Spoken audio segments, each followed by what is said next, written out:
Questão de número 16. Qual é a razão equivalente a 12 sobre 36?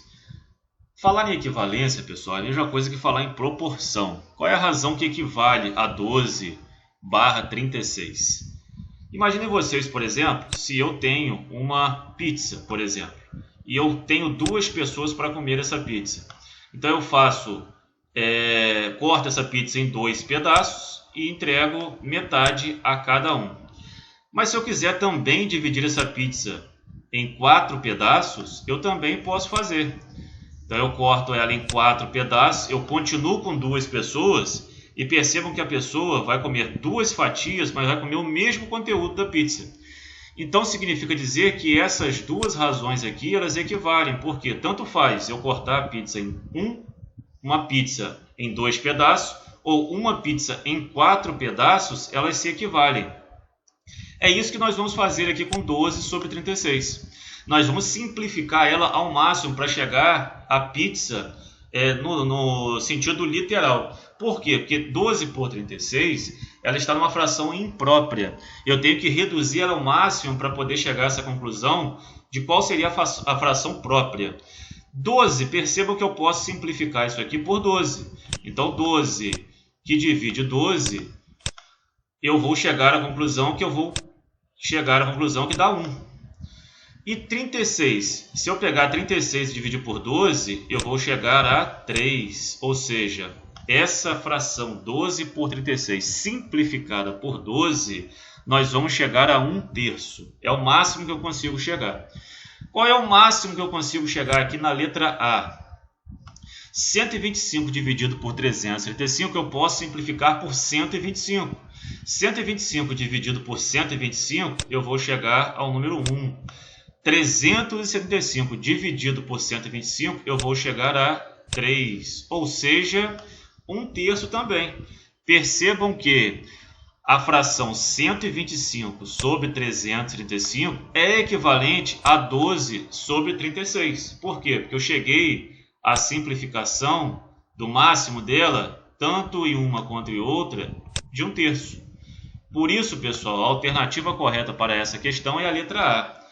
Essa fração 125 sobre 335 eu posso afirmar que ela é equivalente a 12 por 36. Questão número 17. A expressão processo administrativo é utilizada em sentidos diferentes. Analise as questões abaixo e assinale a alternativa correta. 1. Designa o conjunto de papéis e documentos organizados numa pasta e referentes a um dado assunto de interesse do funcionário da administração. Pessoal, esta alternativa está correta, ela está certa. Por quê? Aqui o sentido dessa situação número 1 corresponde à noção física ou material de um processo administrativo.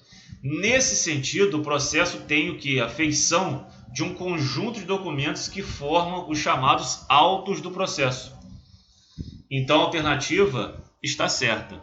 2. Anônimo de processo disciplinar, pelo qual se apuram as infrações administrativas e se punem os infratores. Esta alternativa está errada. Os processos administrativos disciplinares não podem ser qualificados como anônimos, porque os interessados têm direito a acompanhar o desenrolar do processo, ter a vista dos autos, extrair cópias, juntar documentos, etc. Então não pode ser considerado anônimo de processo. 3. Designa o conjunto de atos coordenados para a solução de uma controvérsia no âmbito administrativo. Certo, pessoal. O item 3 está certo. O sentido exposto no item 3 mostra uma sintonia com uma das clássicas acepções de processo administrativo. Um conjunto sequencial e concatenado de atos processuais. Portanto, essa alternativa ela é correta. 4. Abrange atos preparatórios de uma decisão inicial da administração. Esse item está errado. Por que está errado? Como eu concatenei no comentário anterior, o processo administrativo caminha para se alcançar uma decisão final da administração e não uma decisão inicial. Portanto, essa questão de decisão inicial está errada, é a decisão final da administração. Portanto, a alternativa correta são 1 e 3. Letra D de dado. Questão número 18. No que diz respeito ao controle da administração pública, assinale a alternativa incorreta. A letra A. Ao Tribunal de Contas compete julgar as contas dos administradores e demais responsáveis por dinheiro, bens e valores públicos da administração direta ou indireta, bem como as contas daqueles que provocarem a perda ou extravio ou outra irregularidade causando prejuízo ao erário. Essa alternativa está certa, eu não posso marcar como incorreta. Artigo 71 da Constituição. Está lá no artigo 71, o controle externo a cargo do Congresso Nacional será exercido com o auxílio do Tribunal de Contas ao qual compete. No item 2, julgar as contas dos administradores e demais responsáveis por dinheiro, que é justamente o que está aqui na letra A. Letra B. O controle judicial constitui, juntamente com o princípio da legalidade, um dos fundamentos que repousa o Estado de Direito, podendo examinar os atos da administração pública de qualquer natureza, sejam gerais ou individuais, unilaterais ou bilaterais, vinculados ou discricionários, mas sempre sob o aspecto da publicidade e moralidade. Pessoal, esta é a alternativa que eu devo marcar, porque a letra B está errada. Na parte final aqui da letra B, que está o problema. O controle judicial de atos administrativos deve ocorrer sempre sob o aspecto da publicidade e moralidade.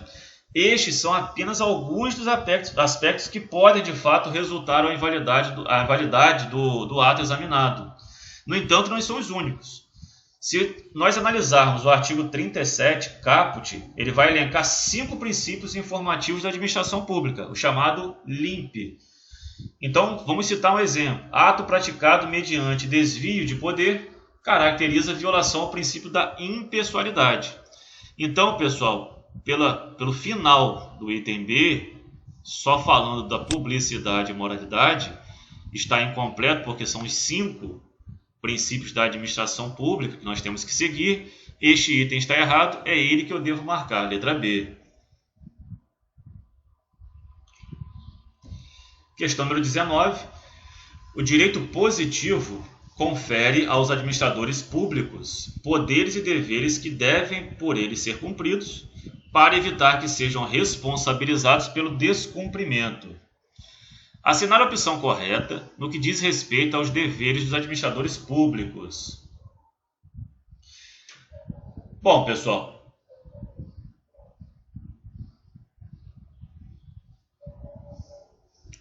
letra A. Dever de prestar conta é encargo dos administradores públicos, a gestão de bens e interesses da coletividade, decorrendo assim o natural poder a eles cometido, de nem sempre prestar contas de sua atividade.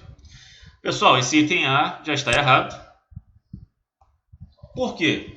Está lá no artigo 70, parágrafo único da Constituição Federal. Parágrafo único. Prestará contas de qualquer pessoa física ou jurídica, pública ou privada, que utilize, arrecade, guarde, gerencie ou administre dinheiros, bens e valores públicos, os pelos quais a União responda ou que, em nome desta, assuma obrigações de natureza pecuniária. O que está equivocado aí? Sustentou que nem sempre prestar contas de sua atividade um dado administrador público. Então, esse caso aqui invalida a questão e ela está como errada. Mas eu quero saber o seguinte, acerta. Então, continuando. Letra B. Dever de eficiência reside na necessidade de tornar cada vez menos quantitativa a atividade administrativa usando os seguintes fatores: a perfeição, a obscuridade, a coordenação e a técnica. Não ficou muito claro aqui pela banca quando ele quis dizer o seguinte: tornar cada vez menos quantitativa a atividade administrativa. Se esse sentido for de reduzir a produtividade da administração, como eu acho que foi sugerido, a assertiva colide, com a essência do dever de eficiência. E aí, desse modo, está errado. Então, essa alternativa, no meu entender, ela também está errada. Letra C, dever de probidade. É o mais importante dos deveres do administrador público e sua atuação deve pautar-se, em qualquer hipótese, pelos princípios da honestidade e moralidade, quer em face dos administradores, quer em face da própria administração. A letra C está certa. Não existe erro. É um dever de probidade ser eficiente, está dentro da moralidade e pautar-se em qualquer hipótese, né, pela honestidade e moralidade. Esse é o dever de probidade. É um administrador probo. Então, essa alternativa é a que eu devo marcar. A alternativa correta, letra C. A questão número 20 nós não vamos corrigir porque essa questão ela foi anulada.